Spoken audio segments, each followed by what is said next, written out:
Tansei, Kia ora, Oke, and Omachi.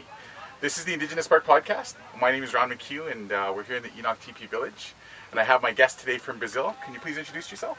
Yes, hi, my name is Taily. I'm from Terena tribe from Brazil. Yeah.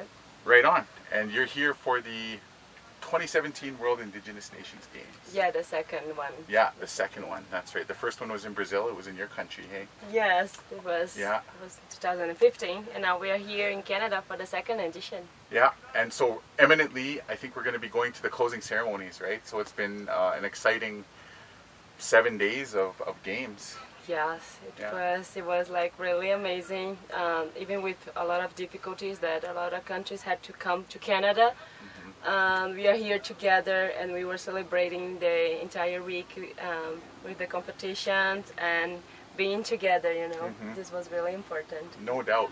One of the things I found emphasized throughout the whole games was we need to emphasize the togetherness and the community more than the competition. Yeah, my dad used to say that the important thing is not winning, it's not winning, but it's to celebrate, it's to be together. Yeah. This is the main thing, you know. Awesome. So the purpose of the podcast is to get the perspectives of other Indigenous people. Fortunately, I can get some international Indigenous perspectives as well, especially with you and where you come from. Yeah. So the Terena?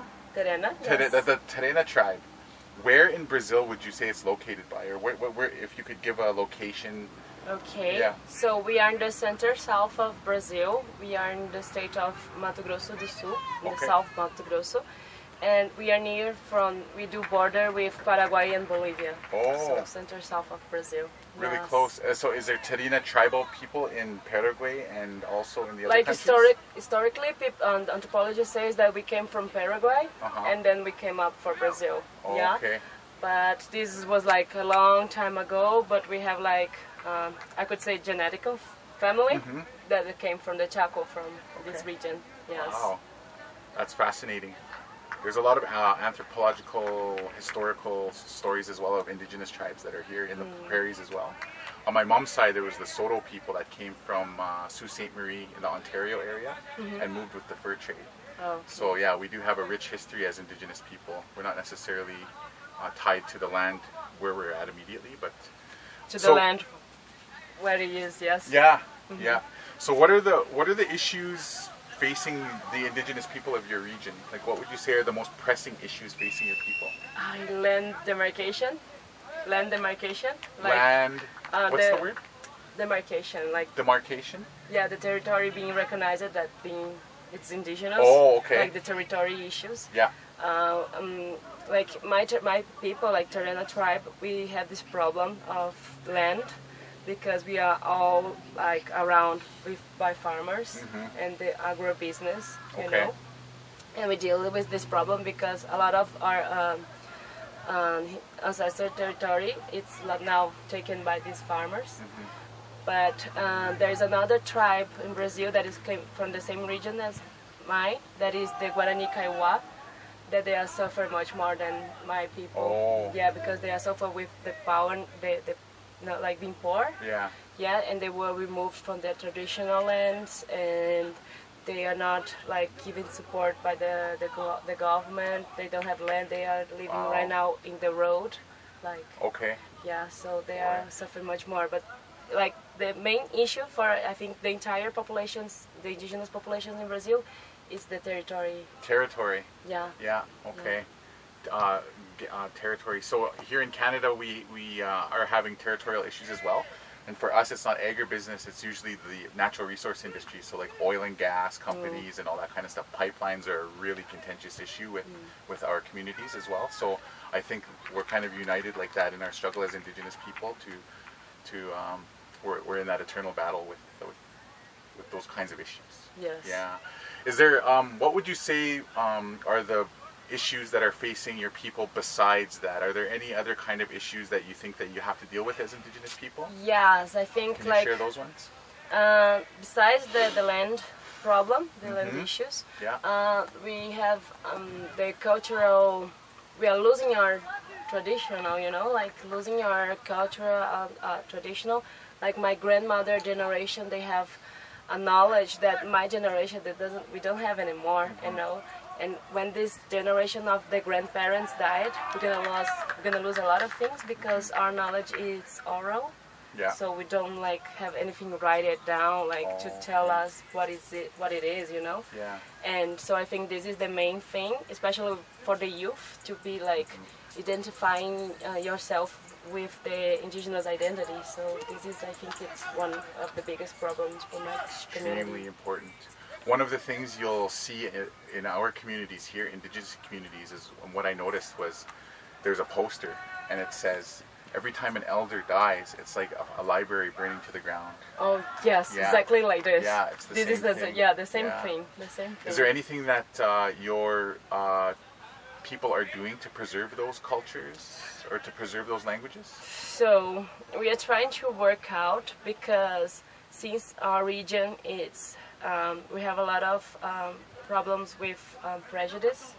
So there is a lot of young people that are trying to get I don't know, like a life, like work in the cities and get a job. And sometimes being indigenous in the city, it's difficult because of the prejudice that we are facing. So there are a lot of young people that don't want to be like recognized as indigenous one, you know? Like they want to say, I'm descendant, I'm not indigenous. Okay. So we are trying like to bring this proud back, you know, bring the proud of our identity, not to be ashamed to be indigenous. Wow. Because this is really important, because they can point it that we are like, that this is our flawed, you know, like they want to point it down, like, oh, you're indigenous, you're not good, but we need to bring this in the opposite way. Like, I'm indigenous, this is my power, you know, like this is my strength. Wow. Yeah. Awesome. So we are trying to do works with the youth. We are working with the games, traditional games, and to try to bring it back, their culture, and also with our traditional dances. So, nice. Yeah, we're trying to like reconnect these two words and the modern word, the traditional word together. Yeah. Wow, is that ever cool? See, that's the beauty. I think they're in New Zealand, in Aotearoa, I interviewed some Maori youth as well, and they have the same cultural resurgence strategies there too. And here, you know, being personally an urban Indian as well, I can identify with that, not growing up with my culture and not growing up with my traditions. But I can guarantee that you guys have inspired a lot in myself personally, so I'm looking forward to the journey ahead. But I also want to acknowledge the fact that there are a lot of youth out there that are feeling really helpless. They're feeling alone. They're feeling like they want to give up, right? Yes. So if you could give us a message, or if you can give whoever's watching right now a message, and they're watching right now and they need a message. So anything you can share with them would be greatly appreciated. The mic is yours. Yes. Well, I want to say, you guys, that sometimes it can be really difficult to dealing with this identity, and especially when we are like living so close to the city, and we have a lot of issues in our community.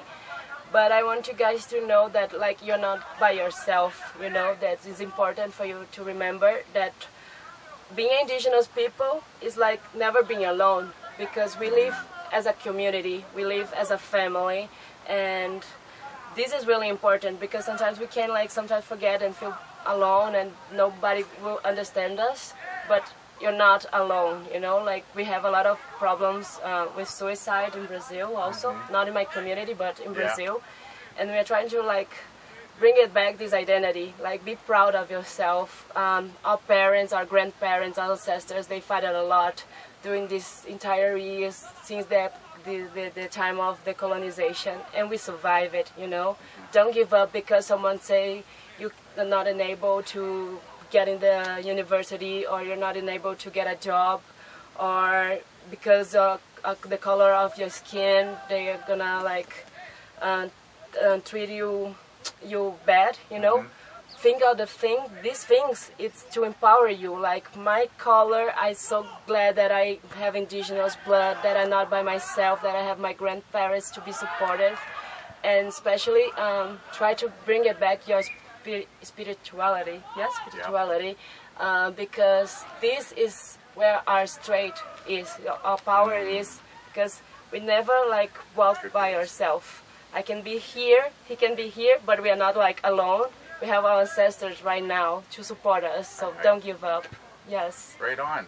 Wow, what a great message. Thanks a lot. That was great.